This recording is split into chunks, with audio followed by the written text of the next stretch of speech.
জাতির লোকজন এটার সাথে ইনভলভ হয়ে গেছে। এদের ভাষার সাথে আরাকানের ভাষাগত মিল আছে, ধর্মগত মিল আছে, খাদ্যাভ্যাসের মিল আছে।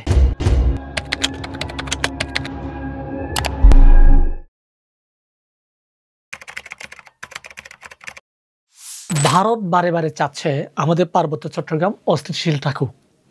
এখন এই অস্থিতিশীল রাখার জন্য আমাদের বাংলাদেশে খুব অনেক জাতির লোকজন এটার সাথে ইনভলভ হয়ে গেছে। তো এখন যেহেতু আমাদের পার্শ্ববর্তী রাষ্ট্র মিয়ানমারে আপনার আরাকান রাজ্য স্বাধীনতার পথে হাঁটছে। এখন এই স্বাধীনতা হওয়ার পথে বাংলাদেশে যে সমস্ত মারমা বা মক নামে আমরা যাদেরকে চিনি, এদের ভাষার সাথে আরাকানের ভাষাগত মিল আছে, ধর্মগত মিল আছে, খাদ্যাভ্যাসের মিল আছে। তো এই মিলটাকে আপনারা ব্যবহার করে আমাদের বান্দরবনের অনেক মারমা যুবকরা কিন্তু তরুণরা কিন্তু এই আরাকান আর্মিদের সাথে গিয়ে অস্ত্র প্রশিক্ষণ নিয়ে এরা যুদ্ধ করছে জান্তা সরকারের সাথে। তো এখন যদি আমাদের এই করিডোরটা আমরা যদি দেই, তাহলে আমি মনে করি আমাদের জন্য অনেক ক্ষতির কারণ হয়ে যাবে।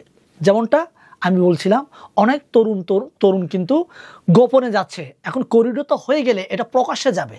প্রকাশ্যে হয়ে গেলে ওরা তো কোনো না কোনো সময় আমার দেশে ফিরে আসবে। ওরা তো আজীবন আরাকানে থাকবে না। যেহেতু আজীবন যেহেতু আরাকানে থাকবে না, ওরা ফিরে আসবে।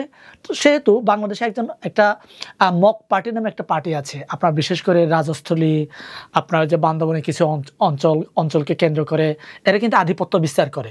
তো এই আধিপত্য বিস্তার এখন আমাদের বাংলাদেশে যে সমস্ত মারমারা রয়েছেন, সাধারণ মারমা, তারাও কিন্তু তাদের কাছ থেকে ভুক্তভোগী। এই ভুক্তভোগীর সংখ্যা আরও বাড়বে। তাই আমি মনে করি যে করিডোর ইস্যুটা আমাদের জন্য, বিশেষ করে আমার বাড়ির উঠান দিয়ে যেহেতু যাবে নাইক্ষণছড়ি দিয়ে, আমি মনে করি এটা আমাদের জন্য অনেক ক্ষতির কারণ হবে। আমি চাই না এই জন্য করিডোরটা দেওয়া উচিত।